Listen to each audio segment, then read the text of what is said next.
স্বাগত জানাচ্ছি স্টার প্লেতে। আপনাদের সঙ্গে রয়েছি মুশফিকুর রহমান। আপনারা আছেন আমার সাথে গোয়ার জওহরলাল নেহেরু স্টেডিয়ামে। আর কিছুক্ষণ পর সাফ চ্যাম্পিয়নশিপের যে ফাইনাল ম্যাচটা 2026 সালে নারী সাফের ফাইনাল, সেই ফাইনালটা অনুষ্ঠিত হবে এবং এইখানে অংশ নিচ্ছে দুটো দল যথাযথভাবে।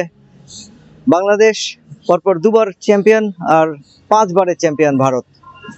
দীর্ঘ 6 বছর পর বাংলাদেশের বিপক্ষে ভারতের খেলার সুযোগ হয়েছে এবং ফাইনালে এই ম্যাচটি, এবং দু দলই অত্যন্ত মুখিয়ে আছে জয়ের জন্য। দু দলই চাইছে ট্রফিটা জিততে। এক দল বাংলাদেশ, তাদের চাহিদা পর পর 3বার অর্থাৎ হ্যাট্রিক শিরোপাটা তারা জিততে চায়। অন্যদিকে ভারত 5বারের শিরোপা জয়ী, তারা 6ঠবারের মতো শিরোপাটা জিততে চায়, পুনরুদ্ধার করতে চায়। ঠিক এমন যখন অবস্থা, ঠিক তখন জওহরলাল নেহেরু স্টেডিয়ামে কিন্তু দর্শকের উপস্থিতি একেবারেই কম। কম বলতে কম। মাঠে সব মিলিয়ে এখনো খেলার ঘন্টা দেড়েক বাকি রয়েছে, কিন্তু সাধারণত যেটা হয় ঢাকা বা অন্য কোনো মাঠে যে দর্শক আগে থেকে আসা শুরু হয়, সেই জায়গায় এখনো দর্শক আমাদের চোখে পড়েনি। তবে সিকিউরিটি রয়েছে অনেক। এর কারণ হচ্ছে গোয়ার যিনি গভর্নর, তিনি আজ প্রধান অতিথি হয়ে আসবেন, আজকের এই ম্যাচটা উপভোগ করবেন এবং ফুটবলারদের হাতে, বিজয়ীদের হাতে পুরস্কারটা তুলে দেবেন। সেই অবস্থায় আপনাদের সঙ্গে কথা বলছি।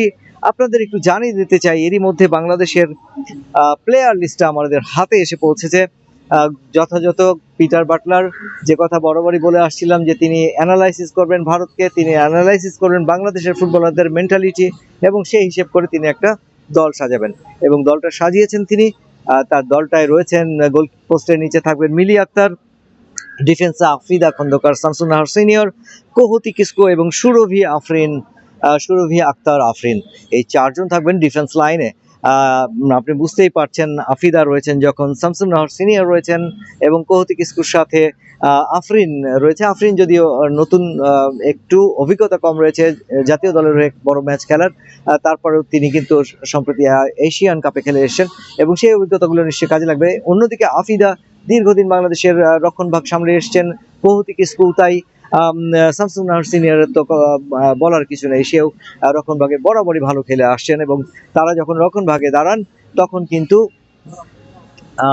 বাংলাদেশ দল অনেকটাই সুরক্ষিত থাকে, বাংলাদেশ দলের গোল পোস্ট, এবং সেই জায়গায় মিলি রয়েছে। অন্যদিকে একটু জানাতে চাই যে আজকে রক্ষণভাগে যদিও শিউলি আজিমকে দেখা যাচ্ছে না, বদলি খেলোয়াড় হিসেবে হয়তো পরবর্তীতে তাকে নামানোর প্রয়োজন হলে কোচ পিটার বাটলার নামাতে পারেন। চলে যেতে চাই একটু মিডফিল্ডে রয়েছেন মারিয়া মান্দা অধিনায়ক, মৌমিতা খাতুন, আর সাথে থাকছে আনিকা রায়না সিদ্দিকী।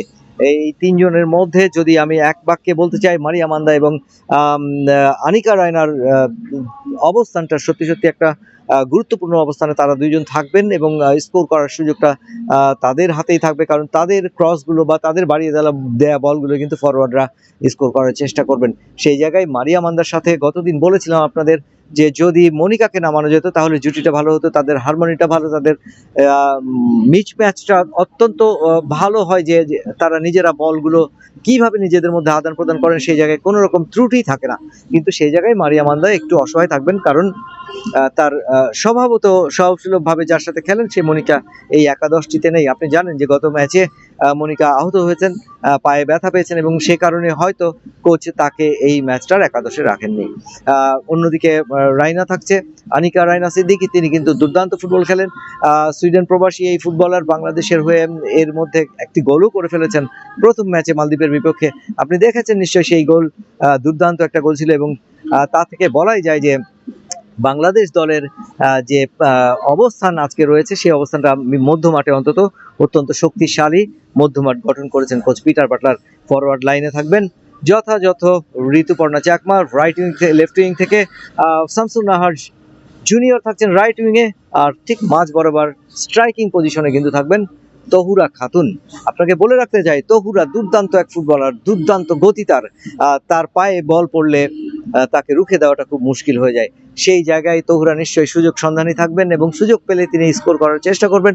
সেই সাথে ডান দিক থেকে শামসুন নাহার এবং বাম দিক থেকে যদি ঋতুপর্ণার আক্রমণটা যথাযথভাবে হয়, ক্রসগুলো ঠিকঠাক মতো তারা দিতে পারেন এবং তহুরা সেই ক্রসগুলোকে বা সেই বাড়িয়ে দেওয়া বলগুলোকে যদি পোস্টে পৌঁছে দিতে পারেন তবেই কিন্তু বাংলাদেশের জয় জয়কার, এবং তবেই বাংলাদেশ এগিয়ে যেতে পারে।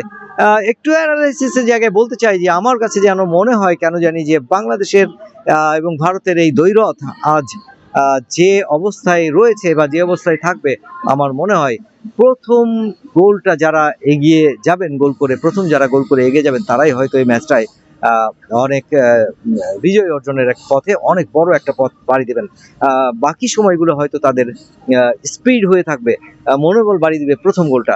সেই জায়গায় বাংলাদেশকে প্রথম গোলটা করার সুযোগটা নিতে হবে, এবং আমার ধারণা বাংলাদেশ দল সেই সুযোগটাই নেয়ার সন্ধানে থাকবেন, এবং সেই সন্ধান করে যদি সুযোগটা নিতে পারেন এবং গোলটা করে বসতে পারেন প্রথম দিকেই, শুরুর দিকেই ম্যাচের, তবে পরবর্তী সময়ে বাংলাদেশ যেমন চাঙ্গা মনোবলে থাকবে, ঠিক তেমনি কিন্তু ভারত একটা চাপে পড়ে যাবে। এই চাপে ফেলাটাই হচ্ছে বড় কাজ। যদি ফুটবলের কথা ভাবেন, আমি 90 মিনিটের শুরু থেকে যদি আপনি একটা অপোনেন্টকে মানসিক এবং মানসিকভাবে চাপ দিতে পারেন, এবং সেই মানসিকভাবে চাপ দেওয়ার অন্যতম কারণ হতে পারে সেটা হচ্ছে স্কোর করা। আর বলের খেলায় তো আপনি থাকছেনই তার পেছনে, তাদেরকে তাদের অর্ধে বল নিয়ে যাওয়া, তাদের বারবার আক্রমণে যাওয়া, সেই জায়গা তো সেটা তো থাকবেই। সেটার সাথে সাথে আপনার কিন্তু মানসিক চাপও বাড়াতে হবে ভারতের বিপক্ষে। এটা যদি করতে পারে কোচ পিটার বাটলারের মেয়েরা, তবে কিন্তু আজকের ম্যাচটা জিতে যাওয়ার অসম্ভব কিছু নয়। যে কথা বলছিলাম শুরুতেই, আবারও একটু ফিরতে চাই। গোয়ার গভর্নর আসবেন আজকের এই ম্যাচটি উপভোগ করতে, সঙ্গে আরো কিছু বাংলা অল ইন্ডিয়া ফুটবল ফেডারেশনের কর্তারা আসবেন, কিছু ভিআইপি দর্শক আসবেন এই মাঠে।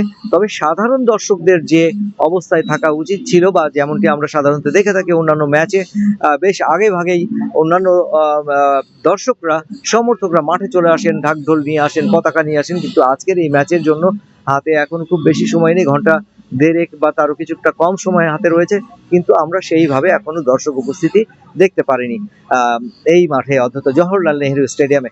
গতদিন সাফের সেক্রেটারি জেনারেল বলছিলেন যে গোয়ায় খেলাটা দেওয়া হয়েছে ফুটবলের জাগরণের জন্য, যাতে ফুটবলের আরো মানুষের আগ্রহ বাড়ে। কিন্তু আমাদের কাছে এখন প্রশ্ন হয়ে দাঁড়িয়েছে, যেখানে ফুটবলের মাঠে দর্শকই আসছেন না, সেখানে জাগরণটা হবে কি করে?